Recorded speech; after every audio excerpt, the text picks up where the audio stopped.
Hi, I'm Michelle Shively, and I'm so happy to be with you this morning. I wish it was in person, but we're doing the best we can. I wanted to share a little bit about my faith journey and the role that this church has played in it. The first time that I stepped foot in this church was September 11th, 2002. It's an easy date to remember. It was, I think, the third day of classes as I was an Ohio University freshman. In those 3 days, I was already very homesick, and also it was just a weird day on the first anniversary of 9/11. I think there was just a sense in a lot of ways of wanting to be together and wanting to be in fellowship with other people and to talk about what had happened to our country and to each of us in the last year. And so I found my way to the Wesley Student Center meeting that was upstairs in the second floor lounge. And I immediately found my home church here. It was very clear to me from that very first night, and the friends that I met, some of them that very first day, are still some of my best friends today. This church has played such an important role in not just my college years, and I think if I had left Athens forever after those 4 years, I still would have such fond memories and such a love for this church and for all of the people here who impacted me during my college years.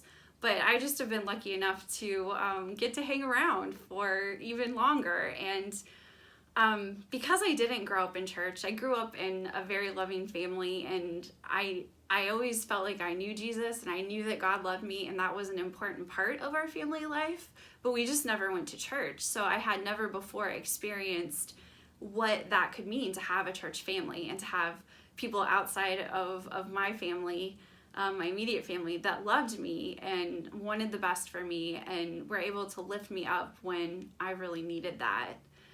I've always considered this my home church. I feel like I grew up here as a college student. I grew in my faith here. I have so many memories here. I've celebrated some of the best times of my life within these four walls. I was baptized here during college. Mary Jo baptized me. I got married here.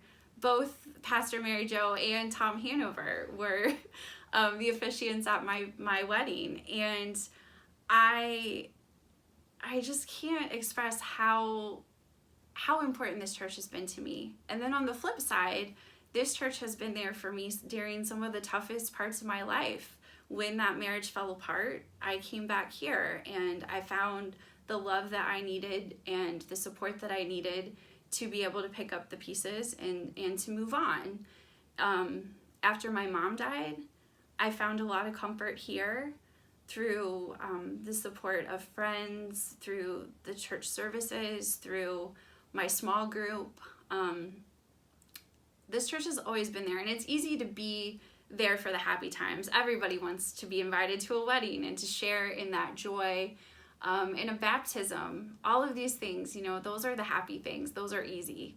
But I think the times that we really show what it means to be a church and what it means to share the love of God are when things are tough. And this church has done that for me, and I know that it's done it for many of you too. One of the biggest blessings for me has been to come back to the church and to be the advisor for the Kappa Phi group here.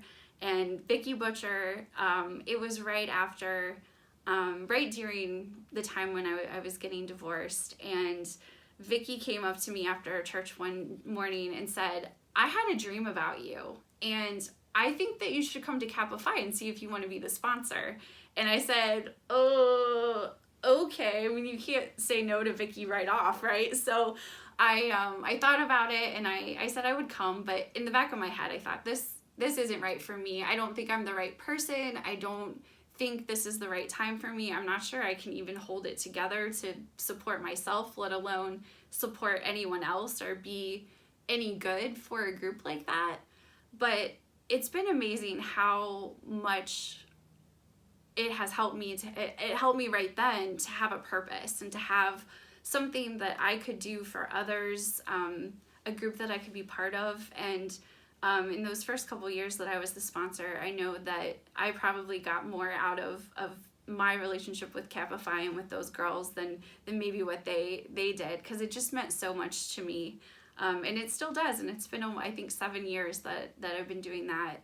And I think that that was definitely a God thing, right? That Vicky had a dream, and then I was at church, and that all of that happened that way.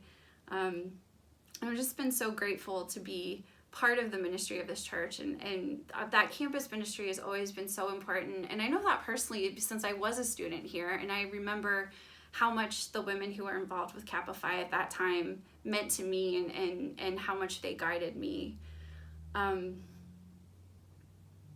I think that the Stephen Ministry Program has been one of the most impactful things that I've been able to participate here at the church. Right after, I guess kind of during that time when I was getting divorced, I was matched up with Kim Mather, and we met weekly for a long time, and were able to talk and pray, and it was a really special thing for me to have that relationship, because at that time I didn't feel comfortable talking to some of my family or friends, just because when you're going through something like that that so closely involves another person who may not want to share as much of the details of what's happening, it's really nice to have somebody who you know is going to keep that close, and that you can just really share, and also knowing that that person is praying for you outside of the times that we were together always made me feel loved and feel like I wasn't alone.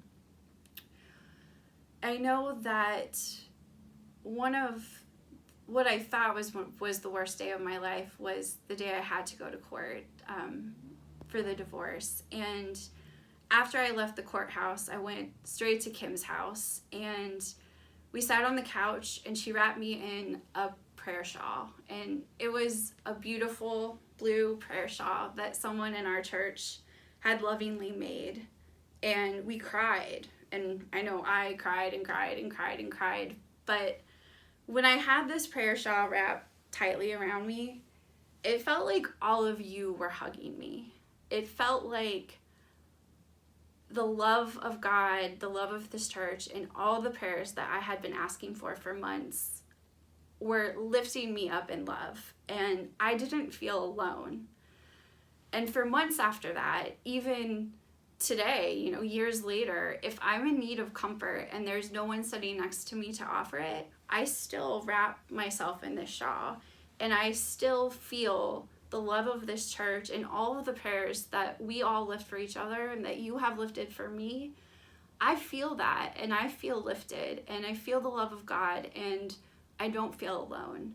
And this is, it's amazing what a skein of yarn and love and, hours of talent, but it's amazing that can happen, that can be such a tangible demonstration of God's love.